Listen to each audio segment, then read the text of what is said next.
Maestro Apple Steve Jobs meramalkan, di masa mendatang orang akan lebih banyak berkutat dengan komputer atau gadget daripada bepergian menggunakan mobil.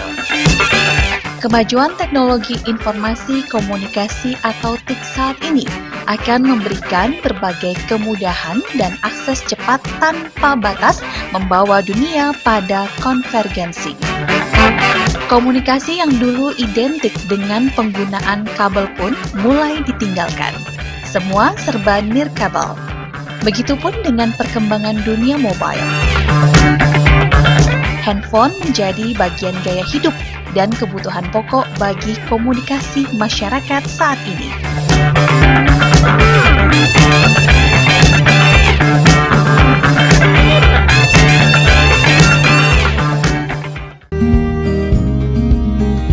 Melihat perkembangan teknologi informasi dan komunikasi yang begitu pesat, Provinsi Jawa Barat melalui Dinas Koperasi dan Usaha Kecil, Mikro, dan Menengah melakukan banyak upaya.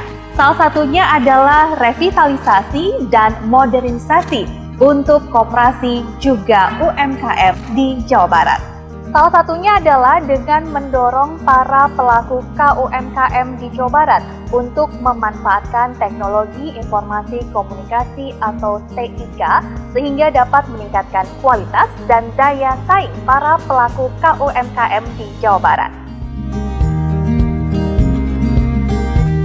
Di dalam melakukan pengembangan organisasi, kan? Organisasi apapun, mau pemerintahan maupun bisnis, apalagi koperasi UMKM, untuk pengembangan ke depan kita juga harus memperhitungkan lingkungan strategis kita, lingkungan yang ada di kita. Nah, hampir sebagian besar kehidupan kita itu dipengaruhi oleh lingkungan strategis, yang salah satu yang paling mempengaruhi itu adalah teknologi informasi dan komunikasi atau TIK. Jadi sekarang kita merasakan sekali betapa kehidupan kita itu sangat dipengaruhi oleh teknologi informasi dan komunikasi. Jadi organisasi apapun dipengaruhi oleh ini, sehingga kita harus memperhitungkan bagaimana organisasi kita ke depan untuk memberikan kualitas pelayanan yang lebih baik, memanfaatkan teknologi informasi dan komunikasi. Karena persaingan sekarang itu, persaingan kualitas pelayanan, nggak ada pilihan lain kecuali kita memanfaatkan teknologi informasi dan komunikasi.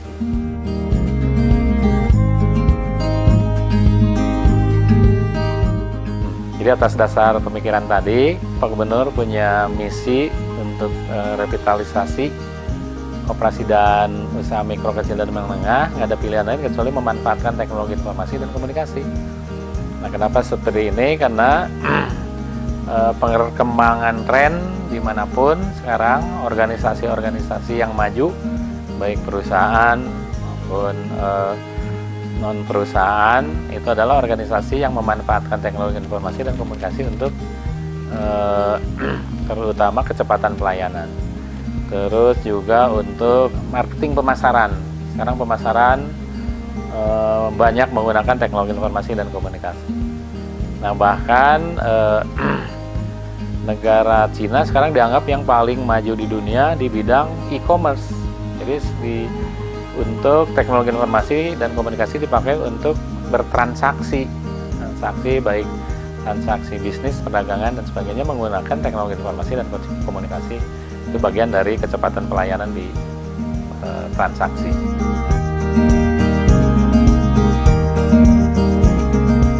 Sebetulnya saya sendiri punya pengalaman sebelum di Dinas KUMKM ini, di Dinas Kominfo, Komunikasi dan Informatika.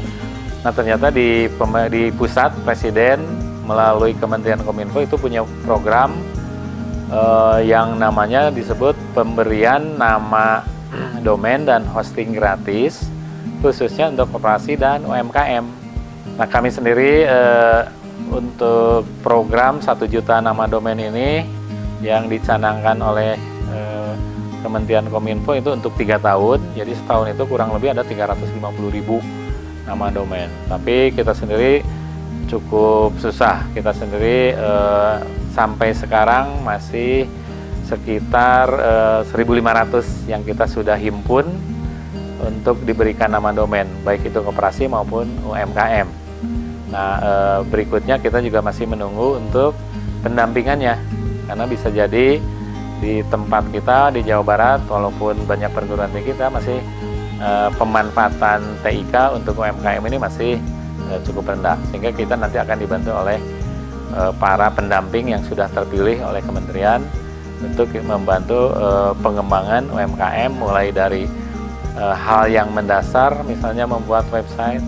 Berikutnya mereka juga didorong untuk mendisplay produk-produk mereka, produk koperasi maupun UMKM yang punya unit usaha.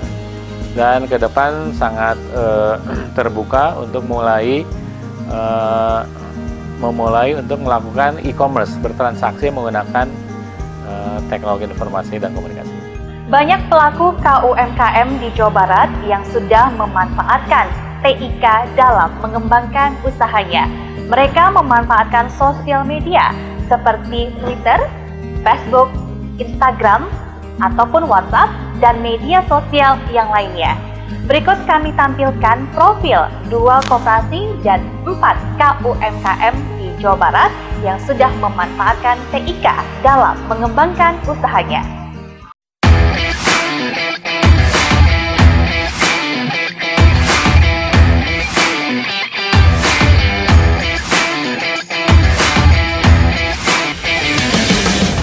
Koperasi Kredit Berkat ini berada di Jalan Merdeka, tepatnya Grand Royal Panghegar, lantai 2, nomor 3. Awal mula berdirinya Koperasi Kredit Berkat adalah dari Gereja Katolik Katedral pada saat krisis moneter, yaitu tahun 1998. Kondisi yang memprihatinkan yang menimpa umat di gereja katedral, sehingga tokoh-tokoh umat berinisiatif untuk mendirikan sebuah wadah untuk membantu umatnya. Dari situlah tergagas berdirinya sebuah wadah yang bernama koperasi. Dan koperasi mana yang tepat ditemukan adalah koperasi kredit atau sering disebut kredit union.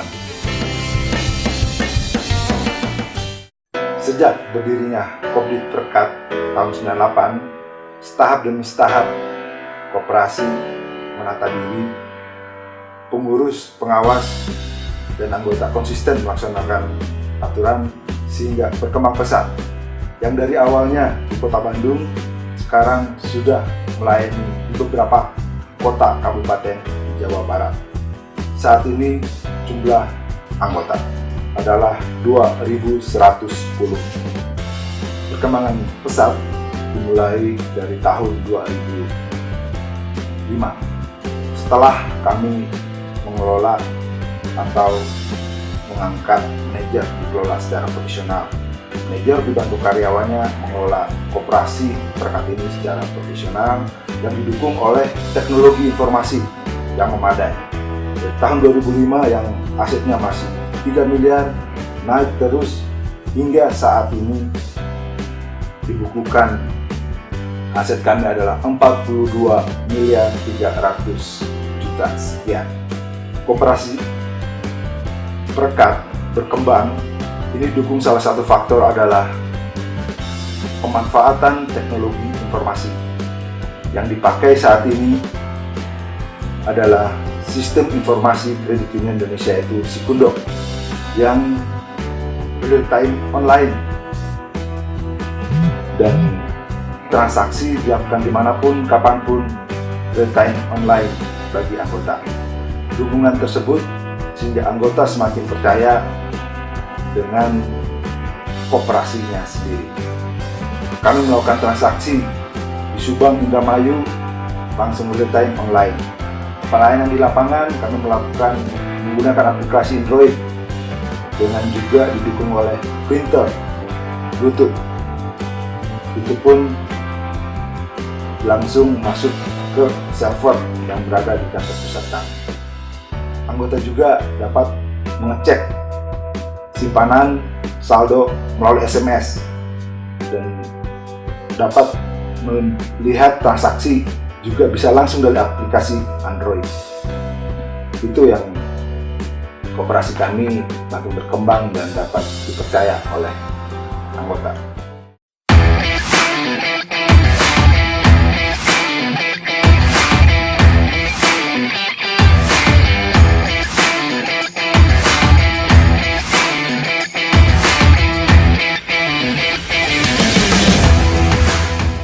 Koperasi Syariah BMT Ipkon dimulai dengan modal yang cukup relatif kecil ya. Kita berdiri tahun 2007 itu kita bermodalkan 25 juta yang dikumpulkan dari simpanan pokok para pendiri.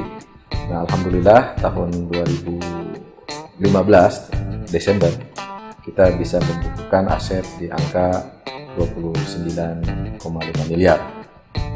Nah, ini pertumbuhan yang cukup pesat ini alhamdulillah, karena memang kita mempunyai komitmen yang kuat, SDM yang juga kita profesional, dan tentunya dengan anggota-anggota yang loyal. Karena memang fokus kita adalah bagaimana anggota ini merasakan manfaat dari berkoperasi. Alhamdulillah kita bersyukur kepada Allah, pertumbuhan BMT Ipkon relatif cukup tinggi sejak awal berdiri sampai sekarang. Hal ini tidak terlepas dari pengelolaan sumber daya manusia yang profesional dan kita jaga integritas dan kompetensinya. Selain itu, kita juga menyusun bagaimana agar BMT ini bergerak berdasarkan sistem, bukan berdasarkan orang. Kita tidak ingin koperasi kita mati karena orangnya sudah nggak ada. Kita ingin koperasi ini ada siapapun yang mengelolanya. Untuk itu kita bangun sistem yang baik, kita bikin prosedur yang baku, dan itu alhamdulillah di Ipkon kita sudah laksanakan dengan baik. Selain itu, tidak kalah penting adalah bagaimana kita membangun anggota itu supaya mereka bangga berkoperasi, supaya mereka loyal berkoperasi dengan kita. Setiap tahun kita kumpulkan seluruh anggota untuk melaksanakan rapat anggota tahunan. Setiap tahun juga 50% laba yang kita kumpulkan dibagikan juga untuk anggota dalam bentuk sisa hasil usaha. Nah, dengan pemanfaatan teknologi itu sendiri, tentunya peningkatan kepercayaan masyarakat terhadap koperasi itu semakin tinggi. Karena selama ini image koperasi kan ya kita tahu sendirilah, orang memandang sebelah mata dengan koperasi karena teknologinya yang jadul lah ya bahasa itunya, dan mungkin juga karena pengelolaannya nggak profesional. Nah, dengan adanya teknologi informasi seperti ini diharapkan kepercayaan anggota semakin tinggi kepada koperasi. Dan ini juga terbukti di dalam perjalanannya, setiap tahun anggota kita meningkat, rata-rata di atas 30% anggota kita bertumbuh.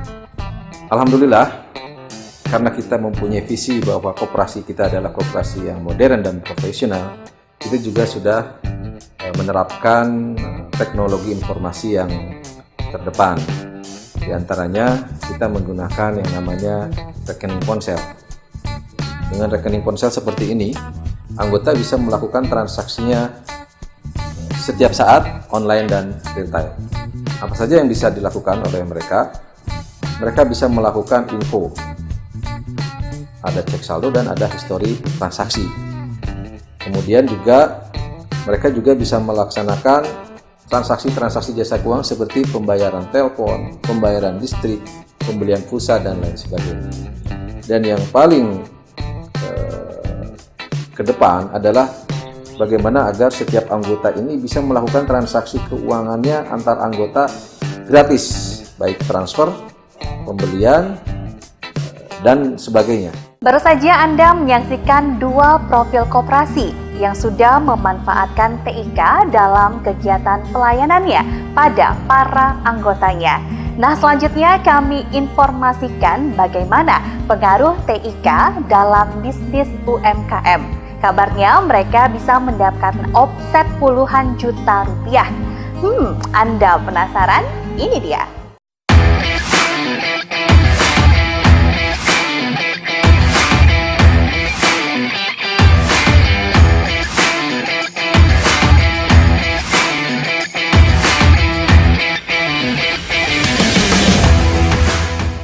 Cuanki CLBK sendiri itu adalah satu singkatan yang artinya cuanki lezat bikin ketagihan.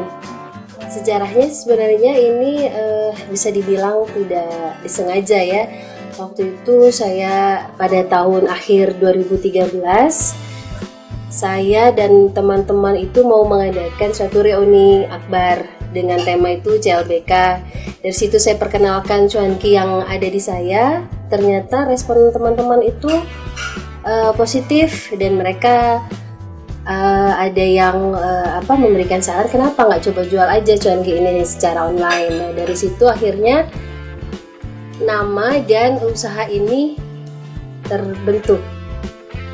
Ya karena online, ya karena sebenarnya kan cuanki itu makanan khas Bandung, dan tapi dari segi popularitasnya masih kurang dibandingkan dengan bakso Malang gitu kan dan sebagainya.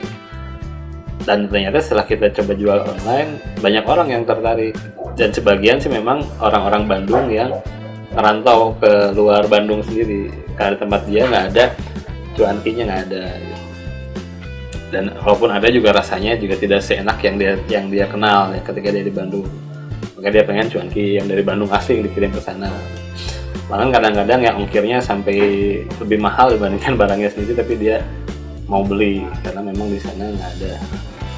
Kalau melalui pemasaran dulu waktu masih zamannya saya jualan langsung itu paling banyak itu 20 gesek itu sehari. Jadi penjualannya pakai BBM. Penjualannya pakai BBM, saya tawar-tawarin satu-satu gitu. Kemudian setelah dibuatkan akun Instagram untuk cuanki CLBK, omsetnya itu meledak sampai sehari 150 besek. Salah satu keuntungan media sosial itu dia dengan cost anggaran yang kecil untuk pemasaran, tapi mempunyai efek yang sangat besar. Itu yang paling dirasa, karena sekarang bisa dibilang anggaran pemasaran kami hanya dengan modal beli kartu buat perdana internet gitu aja. Itu yang paling utama. Terus sementara pemasaran secara online nanti ada yang pesan gitu kan, jadi bisa seperti efek domino gitu. Satu orang pesan terus dia posting di media sosialnya dia, teman-temannya lihat dan yang tarik nanti ikut pesan juga, dan seterusnya. Dan juga kita tidak terbatas pada wilayah tertentu aja, kita bisa kemana saja. Bahkan sekarang penjualan kita yang bukan hanya di Bandung, justru yang paling banyak ialah di luar Bandung sendiri. Ya 60% pembeli kita dari Jabodetabek, terus 20%-nya dari Kalimantan, ya luar Jawa, sementara 20% lagi di Jawa, di Bandung. Untuk para UKM jangan terbentur untuk meminta bantuan memasarkan produk kita, karena kita pun bisa memasarkan produk kita sendiri dengan cara yang murah, sederhana, hanya lewat HP.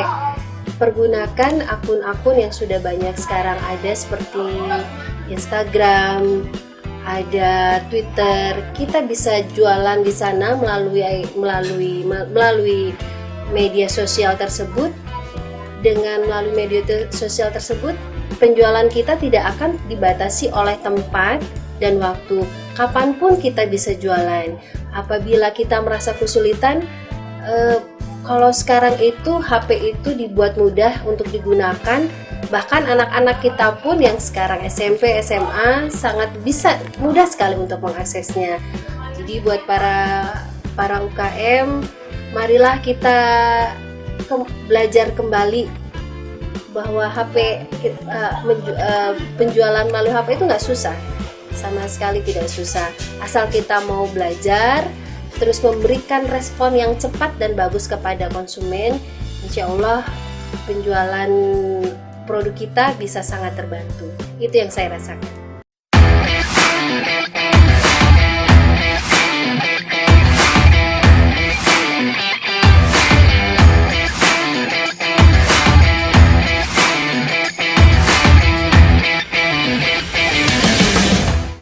Tiga tahun lalu saya mulai dengan usaha yang baru kecil-kecilan, berdua sama istri. Produksi juga saya masih berdua sama istri. Posisi saya, status saya masih kerja sama orang lain. Saya coba cari resep yang pas, test food lah akhirnya saya. target test food tuh saya bikin 1 bulan. Saya coba test food dari mulai bumbu, terus bahan baku dan bla bla bla, semuanya itu semua sebulan. Saya coba test food, saya kasih sama orang-orang terdekat dulu, sama teman dekat, cobain cilok saya bagaimana rasanya, gimana, enak enggak, kurangnya apa, saya cobain. Setelah sebulan berlalu, akhirnya diputuskan, oh ya ini menu yang resep yang pas dengan komposisi yang udah klop. Ya udah, akhirnya saya launching. Launchingnya juga sebetulnya masih yang mouth to mouth, dari mulut ke mulut aja gitu, nggak yang buka toko, nggak juga. Akhirnya saya bikin produksi berdua sama istri saya. Sehari saya coba produksi, ritme kerja saya untuk 1 resep itu bisa makan waktu sehari. Itu berjalan selama 1 minggu. Cuma 1 resep itu cukup untuk 10 bungkus. Saya masih berputar terus di 10 bungkus, produksi seharinya begitu, berdua sama istri saya. Akhirnya kita mikir, loh kenapa sih bikin cilok emang susah? Akhirnya kita cari komposisi yang pas dan menemukan. Di bulan kedua, produksi saya alhamdulillah sudah meningkat. Dan di situ baru saya coba mengenalkan cilok saya melalui media sosial. Karena basic saya sebetulnya, saya suka media sosial. Dan saya belajar gitu trik marketing di media sosial kayak apa. Akhirnya saya launching di media sosial. Pertama kali yang saya bikin itu Instagram, karena media sosial Instagram itu begitu besar nih efeknya, impactnya buat saya. Saya ngerasain gimana omset penjualan saya naik. Dari sehari saya cuma bisa ngejual 50 bungkus. Selama bulan puasa tahun lalu, 25 hari kerja, sehari saya bisa alhamdulillah 250 sampai 300 bungkus. Alhamdulillah. Jadi omset saya, kalau ngomongin omset, aduh saya suka malu sebetulnya. Saya bukan apa-apa, cuman ya saya patut bersyukur aja, omset saya hampir di angka 90 juta sebulan, 25 hari kerja sebetulnya. Itu transaksi yang saya jalani, alhamdulillah sampai segitu, dan saya juga kaget sebetulnya. Dan yang lebih penting, semuanya saya melakukan itu dengan online, nggak melakukan offline. Karena saya mah belum punya toko saya mah cuma di online aja. Jadi saya pakai media itu sebaik mungkin. Terus saya riset nih, apa yang lagi rame, kenapa di Twitter bisa berjualan begini, kenapa di Instagram bisa jualan itu. Saya terus perbaiki, saya cari terus informasi, ilmu, semuanya saya cari, dan alhamdulillah omset sampai hari ini terus bertambah. Sukses buat saya. Untuk di usaha cilok sebetulnya ada 3 yang nggak boleh hilang. Fokus, semangat, dan berdoa. Cukup 3 itu aja, semua selesai. Harus ingat juga bahwa penjualan itu nggak selalu harus naik, harus turun. Kita harus sudah siap. Dimana kita saat naik kita harus siap, dimana kita turun juga harus siap. Makanya 3 itu, fokus, semangat, dan berdoa. Itu aja sebetulnya kunci sukses Cilok Mangunggon. Masih nggak muluk-muluk.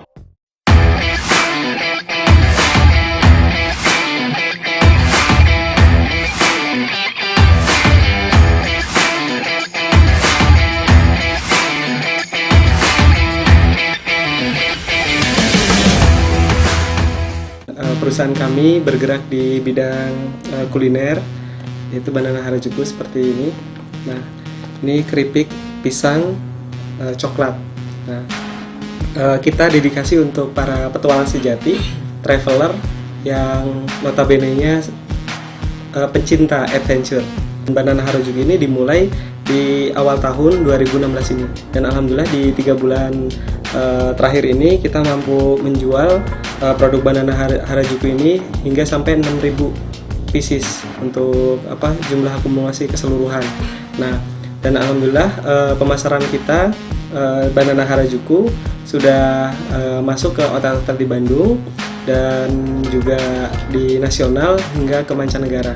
Alhamdulillah untuk keberhasilan penjualan Banana Harajuku ini tak luput ditunjang oleh kegiatan-kegiatan tim kami yang berusaha keras untuk memecahkan promosi di media online. Nah, ketika penjualan bulan pertama itu di awal-awal kita masih baru merintis website, aku masih baru merintis media sosial dan nggak optimal, kita masih pemasaran manual, kita hanya mampu bulan Januari hanya 70. Nah ketika masuk ke bulan kedua Februari itu tapi masih tetap dikuatkan lebih dominan ke offline itu 120. Nah per packnya untuk penjualan itu. Nah kemudian setelah kita ulik lagi, coba lagi masuk, alhamdulillah dari ini tim kita, CEO ada Kang Haji di situ menggebrak di online. Dia kuatkan di website yang berbasis di situ dilingkan ke media sosial menggunakan ada Facebook Ads juga. Itu luar biasa. Di situ penjualan bulan ketiga itu mampu menjual hampir 70% dari stok kita dari 6.000. Nah itu keserapnya di situ. Nah kemudian di bulan keempatnya habis 70%, stok kita tinggal 20% lagi. 20% itu habis di bulan keempat. Nah sekarang kita di bulan kelima itu karena akibat ini dampak yang nggak bisa lepaskan dari kekuatan media sosial, media internet sebagai pusat penjualan kedahsyatan Banana Harajuku. Nah itu kita kewalahan untuk menghadapi permintaan yang sedemikian masifnya dari customer yang ingin mencicipi. Itu dari pemasaran ketika kita hanya offline cuman lewat kota Bandung, tapi ketika kita bergerak dengan online kita sampai ke Nusantara, saudara. Jadi begitu kuatnya, begitu dahsyatnya peran internet, media yang sekarang kita gunakan setiap hari. Nah kita bisa promosi lebih efektif. Pada tahap awal tujuan kami yang utama itu adalah menginformasikan dulu ya, jadi memperkenalkan brand kami Banana Harajuku ke konsumen. Tapi feedback yang kami dapatkan ternyata lebih dari itu. Kebetulan follower kami itu menyatakan minat untuk menjadi reseller, dan itu mungkin masih bisa kami garap ke depannya, masih bisa kami kembangkan lagi ke depannya lebih besar lagi. Jadi kalau Banana Harajuku sekarang fokusnya di Instagram dan Twitter, tapi mungkin ke depannya kami akan kembangkan lagi lebih luas lagi, mungkin memakai media seperti YouTube, Pet atau lain sebagainya. Kunci rahasia bisnis dari mentor-mentor saya yang ngasih informasi keberhasilan mereka yang saya terapkan di bisnis saya dan alhamdulillah ampuh. Nah ada 3 kunci kesuksesan yang menunjang. 3 kunci itu fokus, tekad kuat, dan bulat niat, dan satu lagi law attraction atas kehendak Allah. Karena dengan menjalankan tips itu dari mentor-mentor sebelumnya, dan alhamdulillah istiqomah bisa menghasilkan produk ini, dan kita di bulan kelima ini terus berkembang.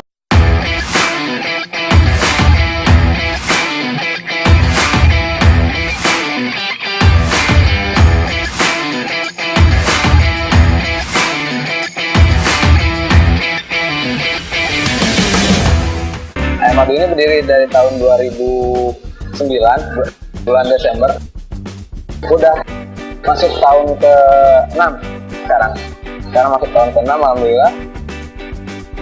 Ini dirintis mulai dari saya waktu masih kuliah. Nah ketika saya kuliah ini saya melihat potensial bahwa yang namanya bisnis kuliner akan terus berkembang. Kenapa? Karena yang namanya manusia, orang itu pasti akan makan selalu, nggak pernah tidak, karena itu satu kebutuhan pokok.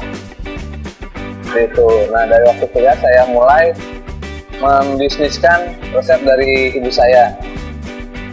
Pertama saya buka di kawasan SL Telkom selama dari tahun 2009 sampai sekarang masih ada. Nah setelah saya lulus saya disuruh kerja. Setelah kerja itu. Nah dari waktu kuliah saya mulai membisniskan resep dari ibu saya. Pertama saya buka di kawasan SL Telkom selama dari tahun 2009 sampai sekarang masih ada. Nah setelah saya lulus saya disuruh kerja. Setelah kerja 2 tahun saya berkeinginan untuk kembali lagi sebagai seorang wira swasta atau pengusaha. Nah dengan ikut program pemerintah Jawa Barat juga, yaitu Wirausaha Baru Jabar tahun 2015 kemarin, saya membuka Ayam Madu Semanggung di Kota Bandung. Nah, sekarang yang di Kota Bandung ini udah jalan sekitar udah 1 tahun tepat bulan Mei ini gitu. Nah, mulai dari awal buka sampai sekarang omset pertumbuhan pendapatannya semakin meningkat dikarenakan strategi yang saya pakai adalah internet marketing. Dari untuk saat pembukaan saya menggunakan strategi yang banyak mungkin sudah digunakan oleh para pengusaha-pengusaha kuliner di Bandung, seperti pembukaan gratis 1000 porsi, 500 porsi. Nah, saya menggunakan ATM, amati tiru modifikasi. Saya mengamati strategi itu, kemudian saya modifikasi. Nah, di sini saya menggunakan media sosial Instagram dan Twitter, di mana waktu pembukaan itu saya melakukan 500 porsi gratis yang nge-follow Instagram Ayam Madu Sibangkong dan Twitter Ayam Madu Sibangkong gitu. Jadi baru buka ada istilah pepatah mengatakan tak kenal maka tak sayang, tapi dengan istilah itu kita sampaikan melalui media sosial. Jadi orang biar kenal dulu, makan gratis di kita berharap ada repeat order selanjutnya, dan alhamdulillah tercapai. Buat usaha kuliner, tipsnya pertama, kita harus fokus. Kita mau menjual tempat, menjual view, atau menjual makanan. Kalau yang di sini saya ambil ada menjual makanan. Saya menjual cita rasa. Mungkin banyak kuliner-kuliner yang menjual view-view untuk selfie dan sebagainya. Tapi kadang orang pergi ke tempat itu hanya sekali datang dan tidak ada repeatnya, repeat order kembalinya tidak ada. Nah, di sini saya menjual cita rasanya, di mana ketika orang sudah makan, mereka akan kembali lagi karena merasa makanan ini recommended gitu. Kedua, menjaga kualitas cita rasa. Nah, cita rasa ini harus benar-benar dijaga quality controlnya. Jangan sampai hari ini pedas, besoknya nggak pedas. Jangan sampai seperti itu. Kita harus benar-benar mempunyai rumus, istilahnya kalau rumus takaran itu harus benar-benar pas setiap harinya. Yang keempat, konsisten dan jangan pernah takut ketika omset menurun. Karena yang namanya usaha itu kita harus mampu atau sanggup menerima resiko yang ada. Karena yang namanya menjadi seorang pengusaha bukan seperti kita menjadi seorang pegawai yang dimana tiap bulan kita mendapat uang segitu-segitu saja. Tapi ketika kita jadi pengusaha, kita mau dapat besar atau kecil, kita yang menentukan. Usaha marketing kita yang menentukan. Ternyata perkembangan teknologi informasi dan komunikasi yang begitu pesat dimanfaatkan oleh para pelaku KUMKM untuk bisa memasarkan produknya. Selain itu juga mendorong para pelaku KUMKM untuk memproduksi produknya dengan kualitas yang cukup baik. Hal ini penting karena produk yang baik akan disukai dan dicintai para konsumennya. Tayangan ini dipersembahkan oleh Dinas Koperasi dan Usaha Mikro, Kecil, dan Menengah Provinsi Jawa Barat.